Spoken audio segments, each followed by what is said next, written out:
Good evening. How does one become a screenwriter?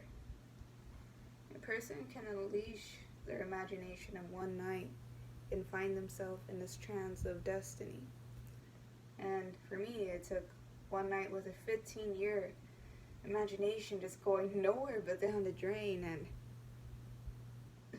once I looked up in my mirror one night and I'm in my room and Sylvester Stallone's Rocky was playing on my TV.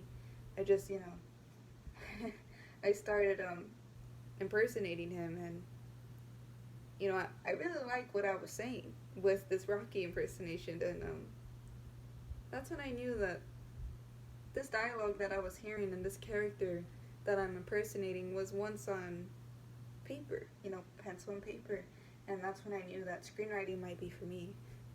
And you know, mocking Rocky's dialogue out loud alone in my mirror was just freeing to the soul as well. You know what I'm saying? Like looking at the mirror and saying my own dialogue was Rocky's impression was just it was a little different. I don't think I would have done that in front of anyone. Like obviously we do silly things when we're in our room, right? But just something about it was so freeing. Being able to be my goofy self, yet I really liked what I was saying, and I ran for a paper and pencil quickly and started jotting down some quotes I was coming up with, right?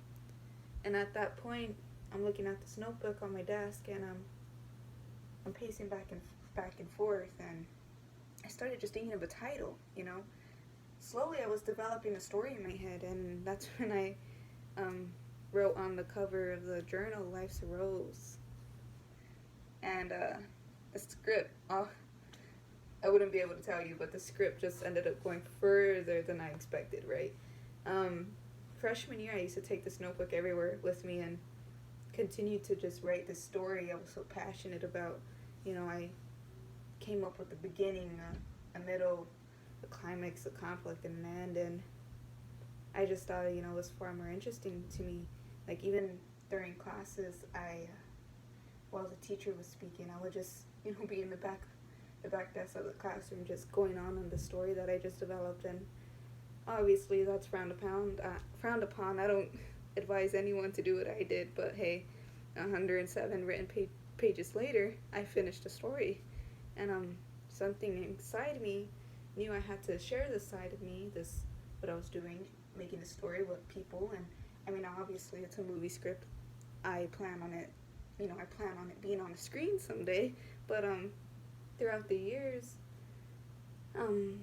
people were really reading my story. I would offer them, and sometimes they'd ask for it. They knew what I was doing. Like random classmates that I would never really speak to will be like, "Are you that screenwriting girl?"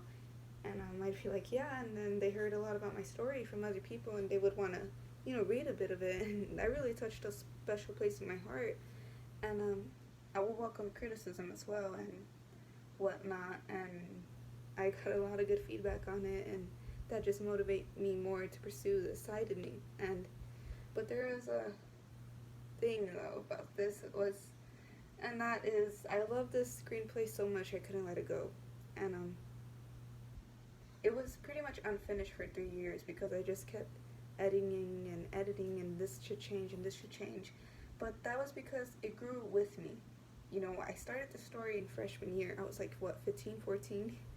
And the more I matured, the more the story matured, and the more stronger the story was to the average reader and hopefully someday watcher, viewer. And yeah, it always had that special place in my heart. But in 2019, just last year, recently, towards the end of the year, I decided to settle on an ending for the story, and I finished the script. And the script is finished, and I just really, the only thing is finding a way to have this movie somehow on the screens. Like, the fun part,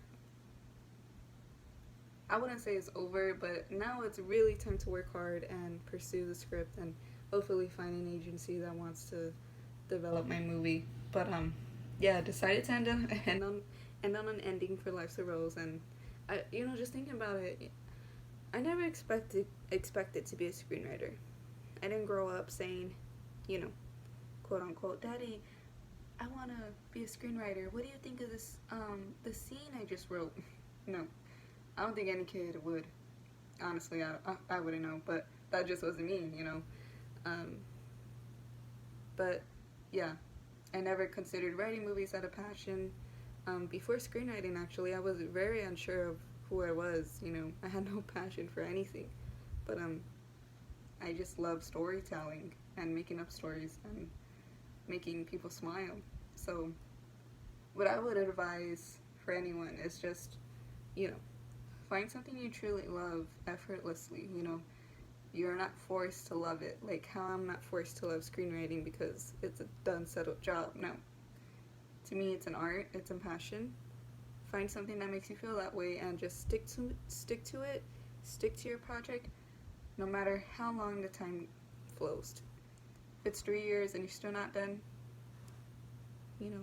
art takes time, just like wine. And yeah, that's what I would have to say about that.